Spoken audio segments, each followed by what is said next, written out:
Hi everyone, Sandra Vail here, Homesteading Ways, and welcome to the 4th episode of Simple Suppers. And tonight we're going to be making breaded pork chops. To start off, I have the thin, boneless cut pork chops. These will cook up the quickest on the stovetop, and I just love them. I have almost everything I need completely set up. I have oil in my pan here. And depending on the size of pan and how many chops you plan on doing, figure from a quarter of a cup to just a little less than half a cup of oil. And I have that started to heat up right now. In this bowl, I have 2 eggs and a dash of milk just mixed up. And then here I have my breadcrumbs. Now I make homemade breadcrumbs, so any of my old bread, rolls, crackers, even cereal will get put into here.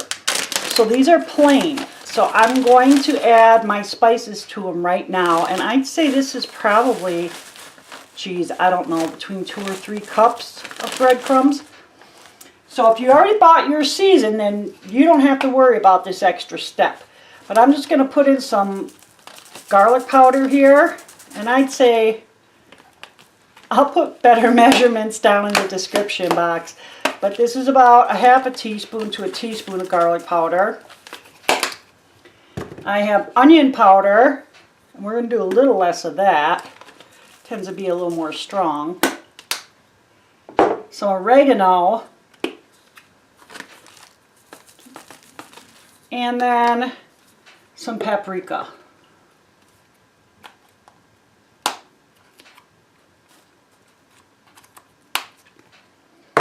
Then I'm just going to close the bag back up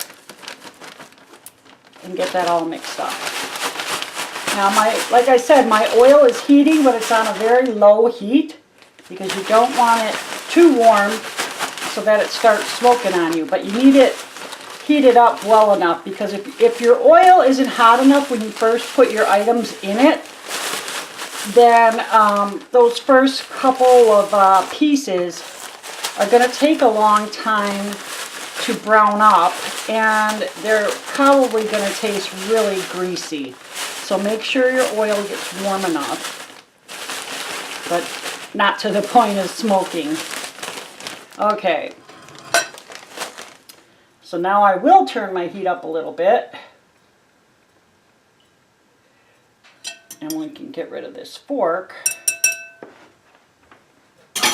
When I'm doing chops or anything else breaded, I try to do it so that I am using only one hand for wet ingredients.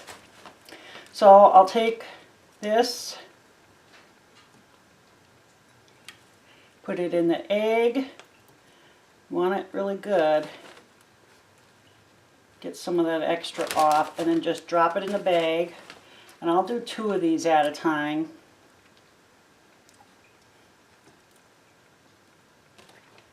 And then you're just going to shake it up. You can seal the bag if you want, but I don't see the need to do that. So I'm just going to move it around here.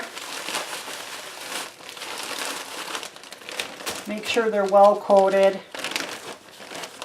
And then I'm going to put them into the oil. Can you hear that sizzle? That's what it should sound like.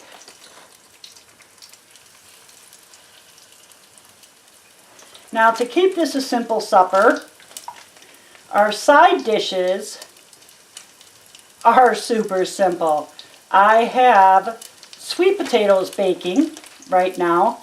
You can put them in your oven, or you can put them in the microwave if that helps you out.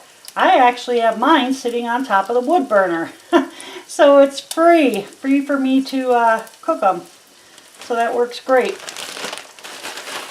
But it's a really good, easy supper. It's filling, it's super tasty, and it's nutritious. Sweet potatoes have a lot of good vitamins in them, and I love them myself. Just plain sweet potatoes with some butter, maybe a little salt, and that's good stuff. And then, of course, applesauce goes fabulous with pork. So I'm going to get all these chops done. I would say, oh geez, it just depends on the thickness of your chops. But I'm going to go with about 5 minutes per side, 3 to 5 minutes. You just are going to check them. Now these two I put in first. So I'm going to already check this side. And it's already browning up. I like them a little more brown than that. And that's only been, what, 2 minutes at most? So yeah, just keep an eye on them. Like I said, it depends on, you know, how thick your chops are, how hot your oil is. And don't overcrowd your pan. Don't try to cook too many at one time. That can end up being a problem, especially when you're trying to flip your chops over. You don't want them so close together that it's hard to do it and you end up splashing oil. Very, very bad. So when these get a little bit closer to being done, I'll be back. Okay, I already took 2 out. These 2 are looking ready to come out, and I put my other 2 in. I wanted to show you that over here I'm using my broiler pan to put the done chops on and then covering them with the foil. You don't want to put your chops or anything that you fry really onto paper towels or a paper plate. That tends to make their crispiness go away. It makes them more soggy.